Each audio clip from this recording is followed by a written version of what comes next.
surprising? No, I don't think so at all. When you spin on an Invoker, there's so little he can do in the first few levels when he doesn't have a lot of skill points that you can kind of push him off the wave whenever you want. And if he does get away from you... Ooh. I caught that down there on camera at least. He got the kill on a Rubik right there. He seemed like compLexity was the one trying to make a move, and actually Shar's going to block him in. The Split Earth hits, and Necro might actually fall. He will. He couldn't get the heal off in time. Melons, all he could do is throw out that curse. Now Z-Freak running back in, almost getting the turn kill on an Eagle. Not going to be enough, though. So that ended up kind of snowballing right there, for lack of a better word. Make it look easy, man.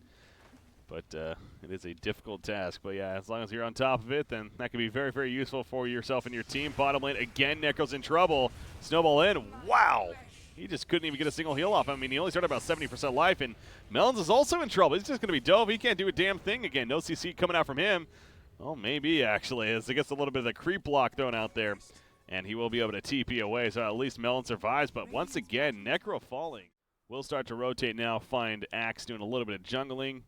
Axe is level 6, does have a Coling Blade, but obviously Centaur's not really concerned about that. He's trying to hit level 6 himself. Would like to have that Stampede, I'm sure, but...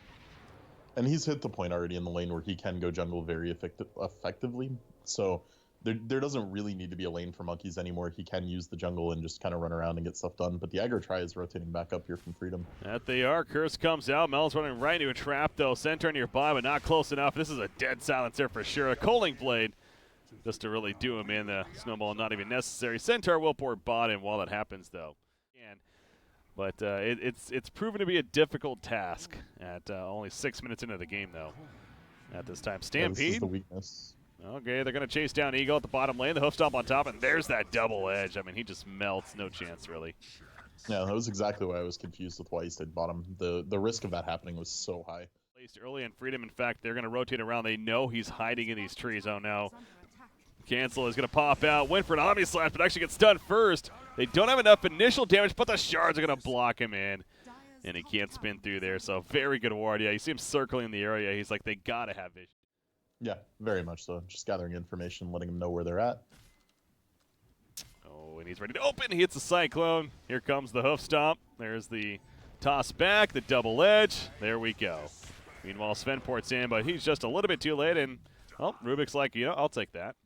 Z-Freak, he's trying to get close enough. He has a stun follow-up as well. Going to be able to use it right here, but they realize that the support is coming in. Stampede activated. Double key in the flank. Z-Freak still running away there with that Stampede. They do stun Centaur instead, but again, he is damn beefy. It's not beefy enough, though. He will go down. Tusk finishes off Rubik off to the side, and they also got Silencer prior to that, who was running completely the other direction, trying to distract them, if anything. So beautiful fight for Freedom again, though. 3-0, and now they're going to counter push. They made that work, man. Yeah, really well played by everyone there for target selection. They probably would have only gotten the Rubik if they threw the first stun after the snowball onto him. But instead, opting for the Centaur, they were able to push through him, and the Rubik didn't have anywhere to go. Cancel now is in so... Oh, my. He's dead. That's a Coling Blade. No, he's not. No, he missed it already. Oh, he actually... Yeah, okay. It's like, the healing word called cancel up just over the threshold as Mike tried to dunk him, so... A little unfortunate. That was a good job by Tusk. I mean, we're seeing the potential of Tusk, too. These ice shards are actually pretty annoying to deal with a hero like Juggernaut. His middle lane Invoker. Oh, the EMP coming off right there in response, actually, from Rubik. He's good at stealing these Invoker abilities, but Silencer going a little too deep, trying to finish him off. He'll get turned, and the Curse not going to be enough damage as he ports back to base to secure surviving. As well, they kind of hit all of their major item timings here at once. So I'm expecting them to go very, very aggressively here soon. There we go. There's the call on a Juggernaut. Is there enough follow-up? He has that Coling Blade coming up just now, but the global silence to use, and Tusk, he's going to feel the pain. He feels the scythe of the Necro right there. They also pick off Axe off to the side. BSJ trying to chase down Cancel, but realizing that was a poor decision. He's going too deep. Warcry's not going to be enough, and he also falls. And now it's compLexity's turn to win some fights, damn it. The beautiful shard block. Guess who from Rubik?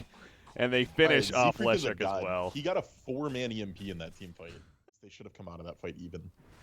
But getting caught and holding some buttons coming back to bite him. Walrus Punch is ready. You see the ice shards once again to block in Necro. He cannot get the heal off. There we go with the Walrus Punch.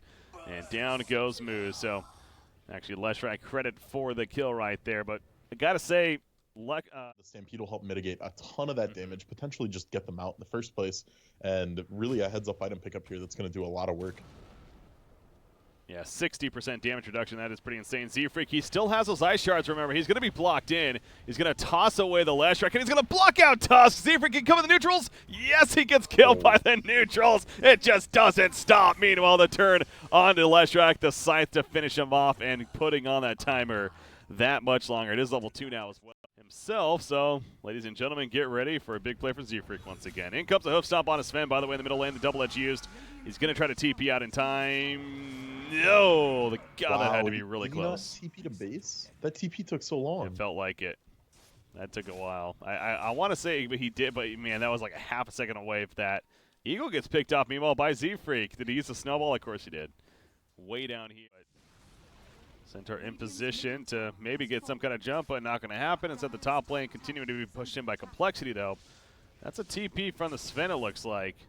And he's going to go for the jump on a cancel, but he pops a Manta style. He does still get the stun off, however. Now Axe is going to come in with a big calling blade.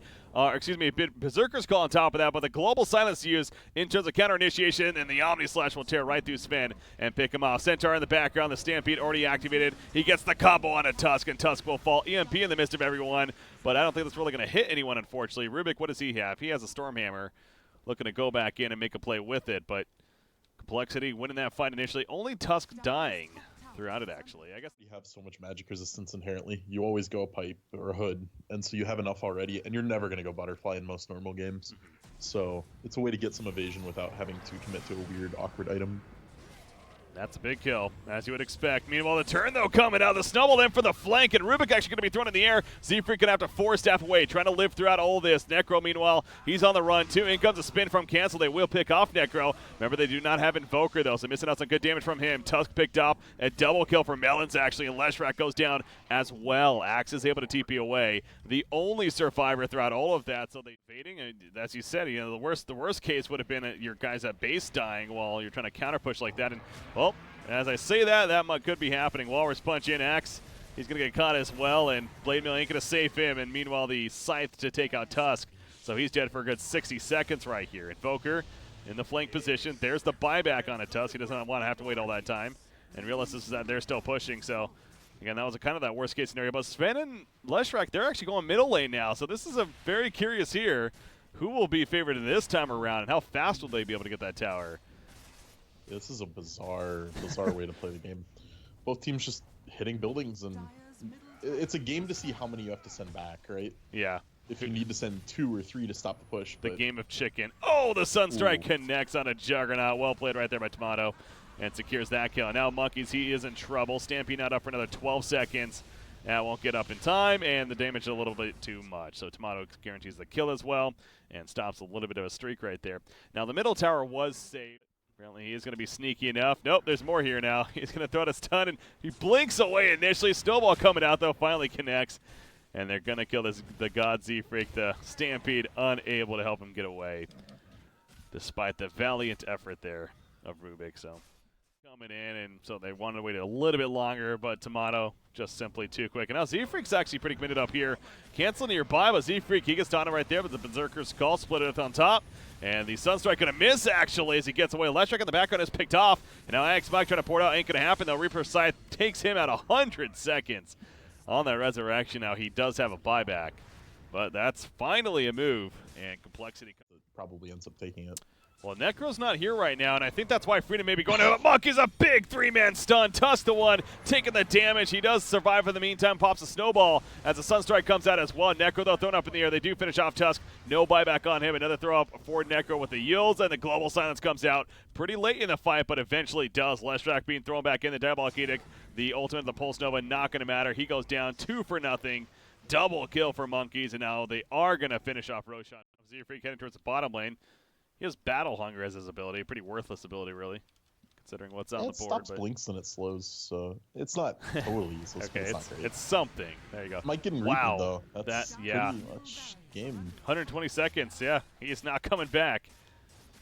And that could be game as mentioned. At the bottom lane, did Z-Freak just stop a TP? It looks like it. I think he might have. Yeah, that was his plan. And he, sure enough, does stop the TP. So now they're without Sven as well at the base. and they have to defend with just Leshrac and Tusk.